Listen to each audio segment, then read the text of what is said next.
എന്റെ ജോയിച്ച ഇവളുടെ ഡാൻസ് എന്ന് പറഞ്ഞ കേട്ടിട്ടുണ്ടോ? കലാമണ്ഡലം ജയശ്രീ. പൊളിക്കും. നിങ്ങളുടെ ഗസ്റ്റേ എഴുന്നേറ്റ് കൈയടിച്ചില്ലെങ്കിലേ എന്നത് അങ്ങനെ വിളിച്ചോ. അങ്ങനെയൊന്നും വിളിക്കത്തില്ല ഗോപ. പിന്നെ ഞങ്ങളങ്ങ് വരും. അല്ലേ തോമ്പിച്ച? ഞാൻ ഗ്യാരണ്ടി പോരെ. യൂറോപ്പിൽ നിന്നുള്ള ബിസിനസ് ക്ലാസ് ടീമാ. അവരെ ഇംപ്രസ് ചെയ്തില്ലെങ്കിൽ ഡൽഹിയിലുള്ള ഞങ്ങളുടെ ഏജൻസി അടയും. അതാ ഞങ്ങളുടെ ടെൻഷൻ. എന്റെ തോമ്പിച്ച ഞാൻ ഏറ്റു. ഇതെനിക്കിതാ പ്ലീസ് പ്ലീസ് പ്ലീസ്.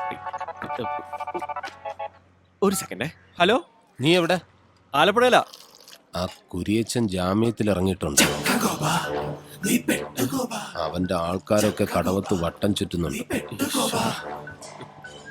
കുരിശാവോ? എനിക്കാണെങ്കിൽ ഇന്ന് ഗസ്റ്റ് ഉണ്ട്. വൈകിട്ടൊരു ഗ്രൂപ്പും കാണും കടവത്ത് വള്ളം എടുക്കുമ്പോ. അടുത്തല്ലേ പറ്റൂ, നീ വാ.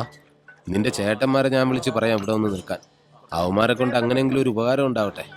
നീ എന്നാന്ന് വെച്ചാ ചെയ്യ. ശരി.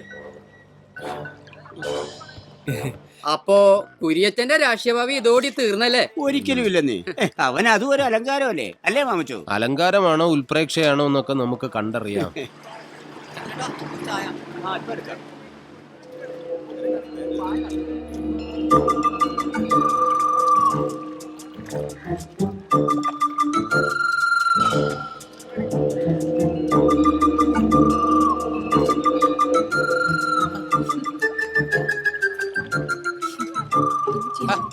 കൊച്ചുറാണിയെ, ഇടയ്ക്ക് ആ സാധനം ഒന്ന് ചെകിട്ടത്തുനിന്ന് മാറ്റി പിടിക്ക്, ഇല്ലെങ്കിൽ കാതിലെ കുണ്ടാമണി അടിച്ചു പോകും. ഞാൻ മെയിൽ ചെക്ക് ചെയ്യുവാ. മെയിൽ ചെക്ക് ചെയ്താലും കൊള്ളാം, ഫീമെയിൽ ചെക്ക് ചെയ്താലും കൊള്ളാം. അവസാനം ഈ സിസ്റ്റത്തില് വൈറസ് കയറാതെ നോക്കണം. മാമച്ച എന്റെ വല്ലതും മേടിക്കുവേ. ഞാൻ മേടിച്ചോളാം, പക്ഷെ തരാതിരിക്കരുത്. സാധനം. ഇതാര് ജോക്കർ ജോസോ? നിന്നെ ഈ വഴിക്ക് കാണാനേ ഇല്ലല്ലോ. മേരിക്കുട്ടി വിളിക്കാറുണ്ടോ? ഇന്നലെ വിളിച്ചായിരുന്നു. മാമച്ചനെ വിളിച്ചോ? ഞാനോട് പ്രത്യേകം പറഞ്ഞായിരുന്നു. എന്നെ വിളിച്ചില്ല നീ? വിളിക്കണ്ടെന്നാ ഞാൻ പറഞ്ഞേ. എന്തേലും ആവശ്യമുണ്ട് എന്നെ വിളിച്ച് പറഞ്ഞാൽ മതി എന്ന് ഞാൻ പറഞ്ഞിട്ടുണ്ട്. അതിന്റെ ആവശ്യമല്ലേ ഉള്ളൂ. എടാ ജോക്കറെ, നീ ഓന്തിന്റെ സ്വഭാവം കാണിച്ചു തുടങ്ങിയല്ലേ? മേരിക്കുട്ടി എന്നെ വിളിക്കണ്ട, പക്ഷെ അവളുടെ ആദ്യത്തെ ശമ്പളം വരുമ്പോ 10,000 രൂപ എനിക്ക് കൊണ്ടു തരണം. ഇല്ല എങ്കിൽ കാശ് വരട്ടെ മാമച്ച, പിടയ്ക്കാതെ.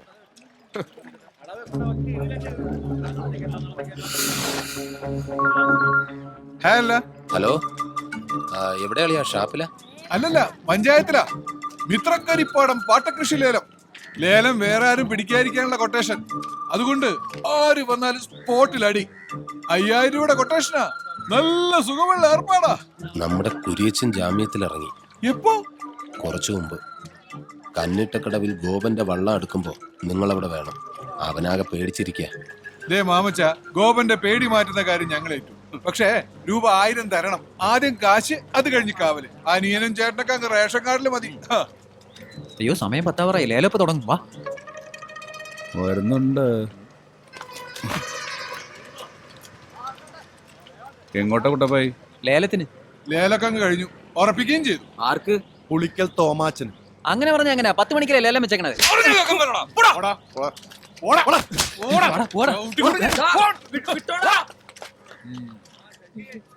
താങ്ക്സ്.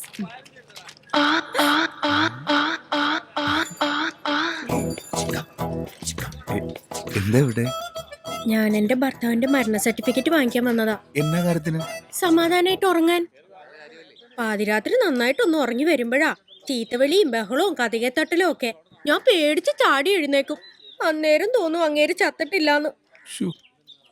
ഈ സർട്ടിഫിക്കറ്റ് ഉള്ളത് നല്ലതാ. ഒന്ന് നോക്കിയാ മതി, സമാധാനം കിട്ടും. പിന്നെ സുഖായിട്ട് ഉറങ്ങാം. നോക്കട്ടെ. ഇപ്പൊ എനിക്കും സമാധാനായി. 3 മണിക്ക് കുളിക്കാൻ വരുമോ? ഞാൻ പുതിയ സോപ്പ് വാങ്ങിയിട്ടുണ്ട്. ഏതാ? Life boy. ലൈഫ് ബോയ് എവിടെയാണ്, അവിടെയാണ് ആരോഗ്യം. പാടുവോ? ചെറിയ മൂട് വരുമ്പോ.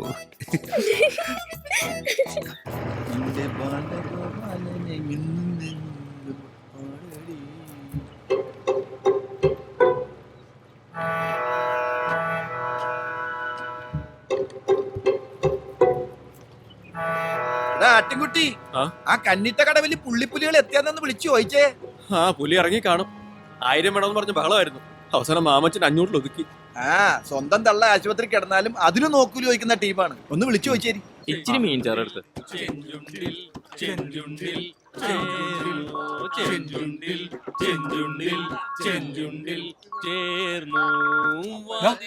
ഗോപൻ എടുക്കണ്ട എടുക്കണ്ടെന്ന് അത് പറ്റില്ല, എടുക്ക. ഹലോ ഗോപ, റഫീഖിക്കാരെ സമ്മതിക്കണം. റഫീഖിക്ക ഏത് റഫീഖിക്ക? അറിയില്ല, റഫീഖ് അഹമ്മദിനെ അറിയില്ല? എടാ ബബരം വേണ ബബരം, വലിയ കവിയല്ലേ? എന്നോ പാട്ടാ. അശോകം വക്കീൽ ഇവിടെ തകർക്കുക. ഒടുക്കത്തെ ഒരു പാട്ട് ഇറങ്ങുന്നുണ്ടോ അവിടെ എളുപ്പം? അതിന് ഇറങ്ങാൻ തോന്നണ്ടേ? തൽക്കാലം നീ കന്നിട്ട കടവിൽ പോയി ഇറങ്ങ. കുരിയച്ചനെങ്ങാനും നിലത്തെല്ലാം വന്ന അയാളുടെ മുഖത്ത് നോക്കി നീ ഞങ്ങളുടെ പേര് പറയണം. ചക്കമണി, ചക്ക വിജയ്, ചക്ക സുഖു. ചക്ക വക്കീൽ. അപ്പൊ അയാളുടെ മനസ്സിൽ 3 ലഡ് പൊട്ടും. അയാൾ തിരിച്ചു പൊക്കോളും. പോയില്ലെങ്കിൽ തൽക്കാലം നീ തല്ലുകൊള്ളുക. ഷാപ്പിന്ന് ഇറങ്ങി വരണ വഴിക്ക് ഞങ്ങൾ തിരിച്ചു തല്ലിക്കൊള്ളാം. വാതിലിൽ ആ വാതിലിൽ കാതോർത്തു നീ നിന്നില്ലേ, വാതിലിൽ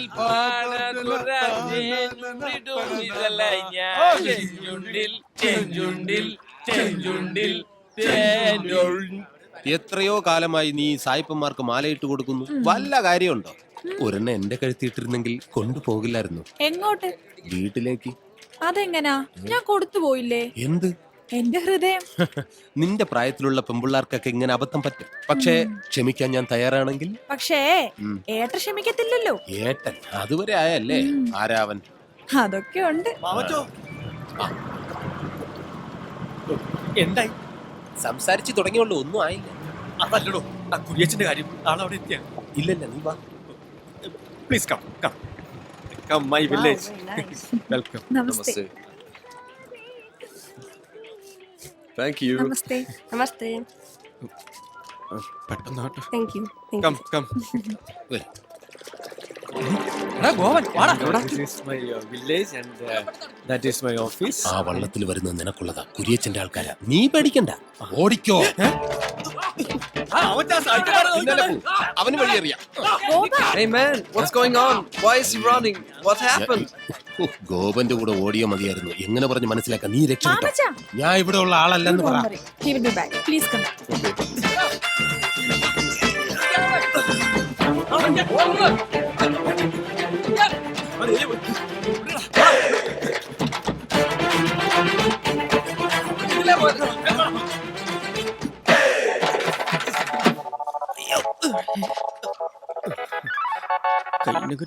ഹലോ, ആ, ഞാൻ കൈനഗിരി ജയശ്രീയ. അമ്മയ്ക്ക് പനി കൂടി ആശുപത്രിയില്ല. എനിക്കിന്ന് വൈകിട്ട് പ്രോഗ്രാമിന് വരാൻ പറ്റത്തില്ല. വരില്ലേ? ചതിക്കല്ലേ? ആലപ്പുഴ റെയിൻബോ ടൂറിസ്റ്റിന്റെ 18 ഗസ്റ്റിന്റെ പ്രോഗ്രാം ബുക്ക് ചെയ്തിരിക്കുന്നത്. Hello hello hello. ഇപ്പൊ കിട്ടുന്ന ഇടി പോരാഞ്ഞിട്ട് വൈകിട്ട് സായിപ്പന്മാരുടെ ഇടി. നാളെ ആലപ്പുഴ ബോട്ട് ചട്ടിയിൽ ഇറങ്ങുമ്പോ റെയിൻബോക്കാരുടെ ഇടി. ആഹാ, ഇടിയുടെ പെരുന്നാളായിരിക്കും. ഹലോ മാമച്ച.